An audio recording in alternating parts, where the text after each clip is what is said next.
We cannot save Ukraine by dooming the U.S. economy. In March, inflation hit a 40-year high. Gasoline alone is up 48%, and energy prices are up 32% over the last year.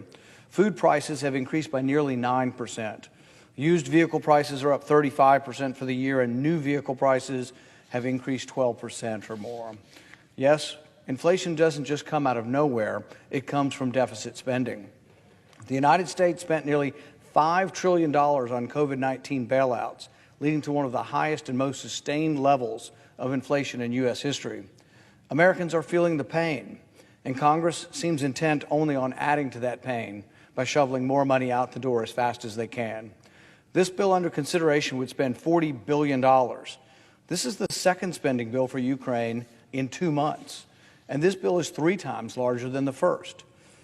Our military aid to Ukraine is nothing new, though. Since 2014, the United States has provided more than $6 billion in security assistance to Ukraine, in addition to the $14 billion Congress authorized just a month ago. If this bill passes, the U.S. will have authorized roughly $60 billion in total spending for Ukraine.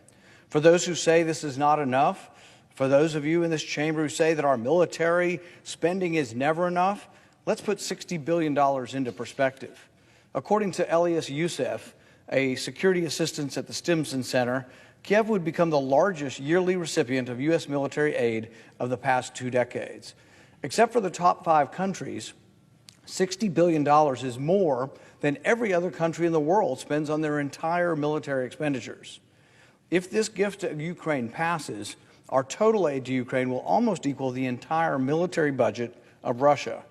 And it's not as if we have that money lying around. We will have to borrow that money from China to send it to Ukraine. The cost of this package we are voting on today is more than the U.S. spent during the first year of the U.S. conflict in Afghanistan. Congress authorized force, and the President sent troops into the conflict. The same cannot be said of Ukraine. This proposal towers over domestic priorities as well. The massive package of $60 billion to Ukraine dwarfs the $6 million spent on cancer research annually. $60 billion is more than the amount the government collects in gas taxes each year to build roads and bridges. The $60 billion to Ukraine could fund substantial portions or entire large cabinet departments. The $60 billion nearly equals the entire State Department budget. The $60 billion exceeds the budget for the Department of Homeland Security and for the Department of Energy. And Congress just wants to keep on spending and spending. In the past 2 years, the U.S. has borrowed more money than at any time in our history. We are already experiencing the greatest rate of inflation in over 4 decades. The assault on monetary discipline is untenable, and it cannot go on forever. Unless we put an end to the fiscal insanity, a day of reckoning awaits us. Congress should evaluate the cost of continuing down this path.